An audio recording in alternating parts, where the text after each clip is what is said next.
Bismillahirrahmanirrahim. Assalamu alaikum everyone. Welcome back to Node.JS tutorials. This is your instructor Ali Raza, and today I'm going to teach you how can you handle routes in Node.js. So let's start and have a look what we have today. Alright, सबसे पहले जो हम लोग काम करेंगे वो करेंगे अपनी सर्वर को स्टार्ट, जो कि है माई सर्वर. ठीक है, और अब मेरा सर्वर जो है वो रेडी है. Let's go to the browser. Browser पे आके हमने क्या लिखना है, लोकल होस्ट :3000. ठीक है, तो एट द मिनट हमारे पास ये आ रहा है, और अगर मैं यहाँ पे कुछ भी लिखूँगा तो मेरे पास यही आता रहेगा. But that's not a correct way. हमें जो है वो हर डिफरेंट राउट के ऊपर, मतलब जो भी मैं यहाँ URL दूँ उसके हिसाब से मेरे पास यहाँ पेज आना चाहिए, और अगर मैं कोई गलत URL दूँ तो उसके हिसाब से मेरे पास यहाँ पे एरर पेज आना चाहिए. ठीक है, सो इस चीज़ को करने के लिए हमें सबसे पहले तो हमारे पास इंडेक्स का पेज तो मौजूद है. एक पेज हम लोग और बना देते हैं about.html. सो about.html, और एक और पेज बना लेते हैं error.html, ताकि एरर हम लोग दिखा सकें प्रॉपर्ली. about.html के अंदर आप यहाँ पे सिर्फ डॉक लिख के भी एंटर करेंगे तो आपके पास जो है वो सारा HTML का कंटेंट आ जाएगा. आई होप ये तो पता होगा आप लोगों को. ये हमारे पास है about us का पेज और h1, और यहाँ पे कह देते हैं about us, और यहाँ पे एक HR लगा देते हैं और एक T का टैग लगा देते हैं. This is about us page. That's एक सिंपल सा मैसेज प्रिंट कर दिया हमने. इस पेज पे एक एरर का पेज है, so simply type doc and press enter, and ये हमारा एरर पेज है. सो एरर, और यहाँ पे हम h1 में लिख देते हैं unable to load requested resource. ठीक है, जो हमने रिक्वेस्ट किया वो नहीं है. ठीक है, तो unable to load requested resource, और उसके बाद जो है वो एक HR लगा देते हैं, और उसके बाद हम सिंपल एक मैसेज लिख देते हैं try entering correct URL. Simple एक मैसेज हमने प्रिंट किया. 2 पेजेस हो गए हमारे पास. अब हमने क्या करना है, हमने अपने इस सर्वर JS में जाना है, और यहाँ पर एक फाइल को रीड कराने के बजाय हमने यहाँ पे काम ये करना है कि हमने एक जो है वो चॉइस बेस्ड, जो भी हमारा URL राउटर होगा, मतलब जो राउट होगा हमारा URL होगा, उसके हिसाब से यहाँ पे काम करना है. तो उसके लिए हम सबसे पहले क्या करेंगे, रिक्वेस्ट के ऑब्जेक्ट को यूटिलाइज करेंगे. ठीक है, तो रिक्वेस्ट के ऑब्जेक्ट में मैंने आपको बताया था कि क्या आ रहा है, आपका जो पाथ है URL का वो उठ के आ रहा था. ठीक है, तो हमने क्या करना है, इसी चीज़ को उठाना है और यहाँ पे यूटिलाइज करना है.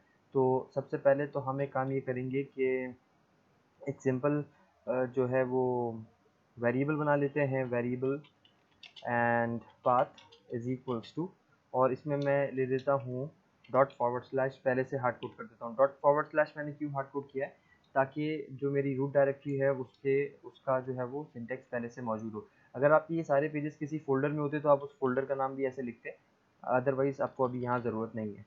अच्छा, मैंने पाथ बना लिया. अब उसके बाद मैं यहाँ पे सिंपल एक काम ये करूँगा कि स्विच केस लगा लूँगा. स्विच केस प्रोग्रामिंग के अंदर जो है वो कंडीशंस को गेट करने के लिए होता है, और चॉइस बेस्ड रिजल्ट्स को लाने के लिए होता है. तो यहाँ पर अगर मैं लिख रहा हूँ इफ रिक्वेस्ट डॉट URL, ये जो भी URL आया है, अब वो या तो / होगा, या तो / अबाउट होगा, या कुछ भी हो सकता है वो. ठीक है, तो मैं यहाँ पे केस बनाऊंगा जो मेरे वैलिड URLs हैं वो कौन कौन से हैं. मैंने कह दिया /.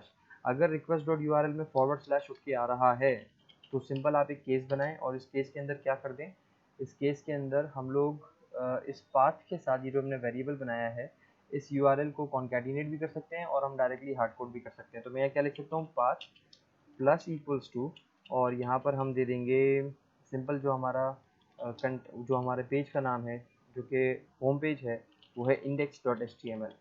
तो मेरे पास क्या होगा, ./ index.html बन जाएगा ये पूरा का पूरा पाथ. ठीक है, इसी तरीके से हम इसको कॉपी पेस्ट कर लेते हैं नीचे, और पेस्ट. अच्छा, इसको थोड़ा सा इंडेंट कर लें पीछे, स्क्यू दिस, सही है, ताकि आपको ये समझ में आए.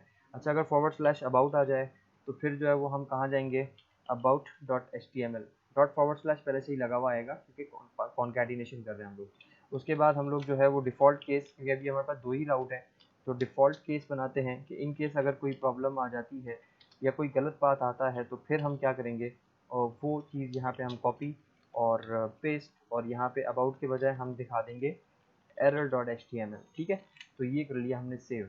अब क्योंकि हमारे पाथ के अंदर हमारे पेजेस हैं, तो ब्रेक के कीवर्ड से क्या होता है, आप जहाँ जैसे ही आपका जो भी केस वैलिड होगा उसके बाद आप इस स्विच केस से बाहर निकल आओगे। ये नॉर्मल स्विच केस है। आई होप ये सब आप लोगों को पता होगा पहले से as a programming student.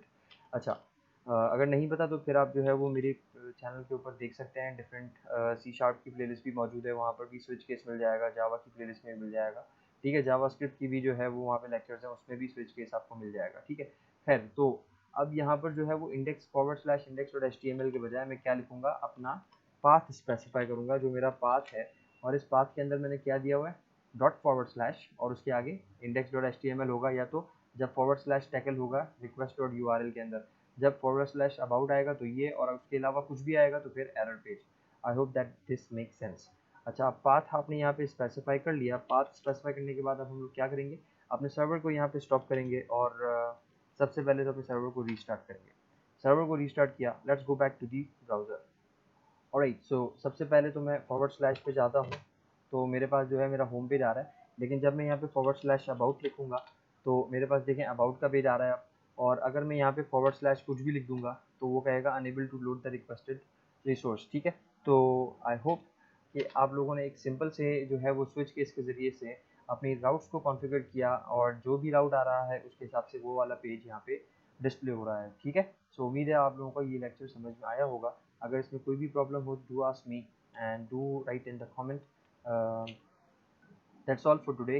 See you in the next video. Thank you so much. Take care. Allah Hafiz.